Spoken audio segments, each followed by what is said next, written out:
informer est un devoir, mesdames, messieurs. Bienvenue à ce 13h30. Les détails.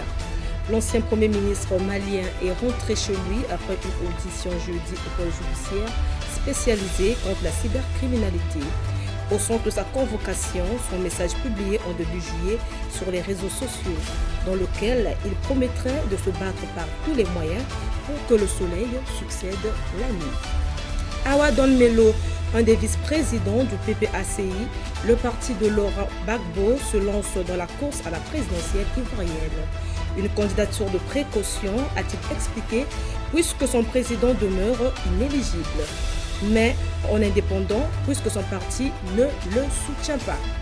En Éthiopie, jeudi 31 juillet 2025, la campagne 700 millions d'arbres en une journée a été lancée à Addis Abeba. Ceci dans le cadre d'une ambitieuse initiative de conservation qui vise à planter 50 milliards d'arbres d'ici 2026. Après des bombardements sur Kiev ayant fait au moins 31 morts et plus de 150 décès jeudi, Kiev observe vendredi 1er août 2025 une journée de deuil.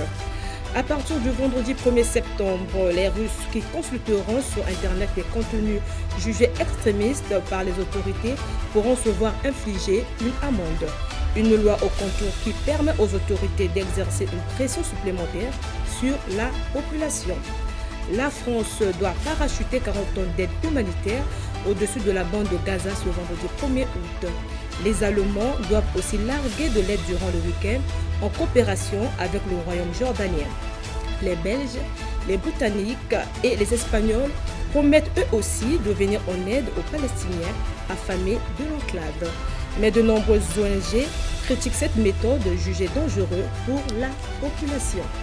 Enfin, alors que le dernier bilan des pluies diluviennes et des inondations qui ont frappé Pékin ces derniers jours a grimpé à 44 morts et 9 disparus, les autorités chinoises ont reconnu jeudi les failles dans la préparation contre les catastrophes naturelles.